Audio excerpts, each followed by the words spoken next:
Hi everyone and welcome. I'm Cowboy Nick and we have some bad news for all you fantasy players who had now the Bills backfield. It was known with Freddie Jackson and CJ Splitter out. Eric Hero discusses which Bills running back to add for this week and beyond. And now let's take a listen to what happened. Boy, the Buffalo Bills could really use it in his prime Thurman Thomas right now. Who is going to run the ball for them against the Jets in week number 8? And doesn't even matter, because the Jets usually stop the run. Well, no more Fred Jackson, no more C.J. Spiller. You can release Spiller. He's probably out for the rest of the season after he broke his shoulder. Fred Jackson, I think he will be back in about a month, but it's a serious groin injury, a la the Monte Ball one. So when will Jackson return? I think we're looking at around Thanksgiving time.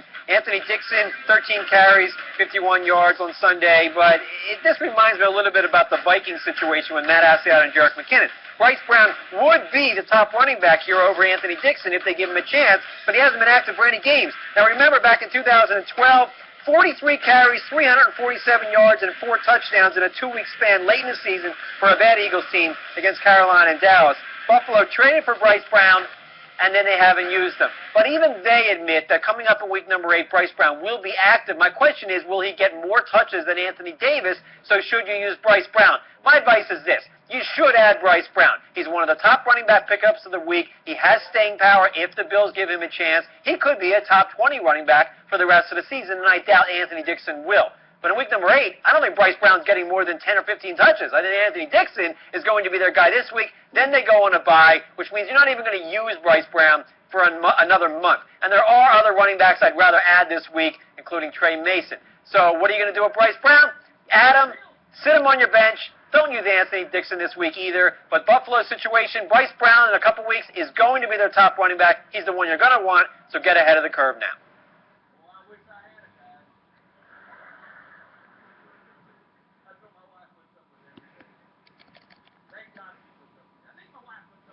Yeah, that's a sad thought, though, having that going on and all that good stuff. But we have some great games going on right now as the Pelicans lead over the Wizards right now. It's going 28-16. Bulls leading over the Cleveland Cavaliers 23-19. Games that haven't started yet are the Sixers and the Nets, Bucks and the Knicks, Hornets and the Hawks, Grizzlies and Mavericks, which is going to be something interesting. And, of course, my beautiful, beautiful favorite team, the San Antonio Spurs versus the Sacramento Kings. So that's going to be interesting to see. We're going to take a quick little break, and when we come back, we'll have some more news for you right here.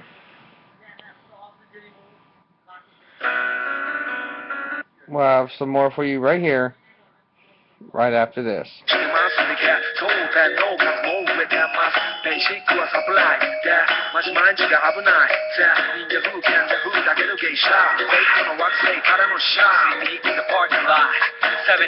is the spot.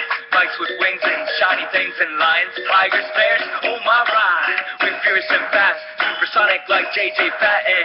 We rise to the will to fly, can't be down with a baseball bat.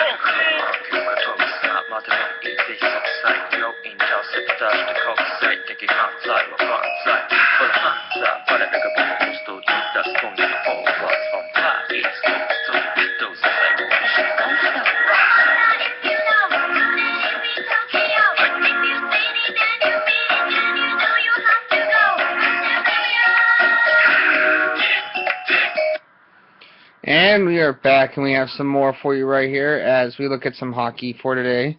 We have the Lightning taking on the Oilers. The Oilers are 0-4. So it's going to be interesting. And the game will be on TVA. So I'm not sure what that is, but it's a station. It will be at 9:30 p.m. Eastern Standard Time, so that's going to be interesting to see. And we will see what happens there.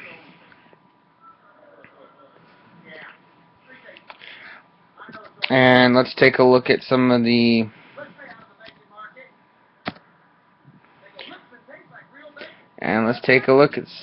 scores from yesterday.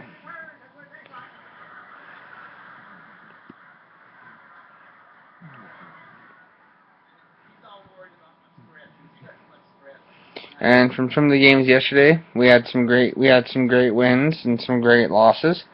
We had 3 games yesterday for the opening for some teams.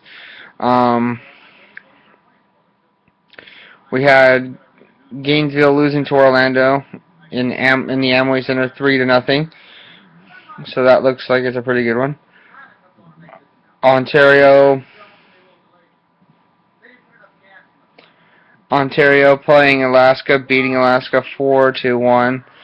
Bakersfield losing 2-4 against Stockton Thunder, so that's going to be interesting to see.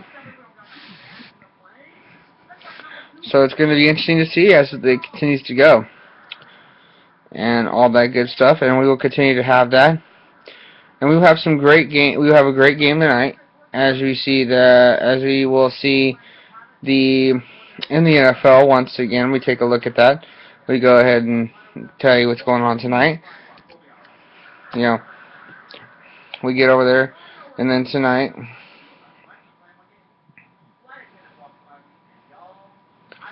And then tonight, we will have a great matchup tonight.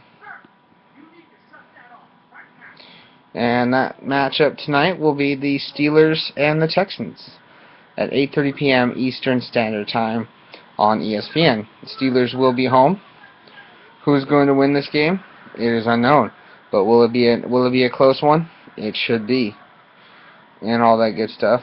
And thank you for joining us. I'm Cowboy Nick, and please join me again again tomorrow morning for breakfast with Cowboy Nick. Thank you. Celebrating! The championship stage is coming to the Central Valley. The Stockton Thunder are rolling to the Kelly Cup Finals.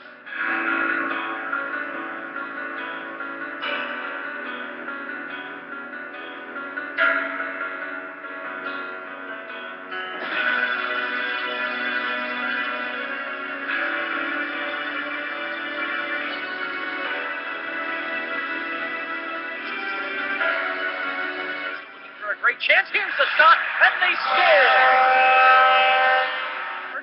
Backdoor pass in front. The shot. They score. Mason Deck, the defenseman, ties the game with 7:53 to play. Back up top of the zone. Boutin keeps it in. They score. Sean Boutin, nifty piece of stick work, dangles in. He scores. Kirill Kabanov, and how about the celebration? He bows to the crowd, who stand in awe.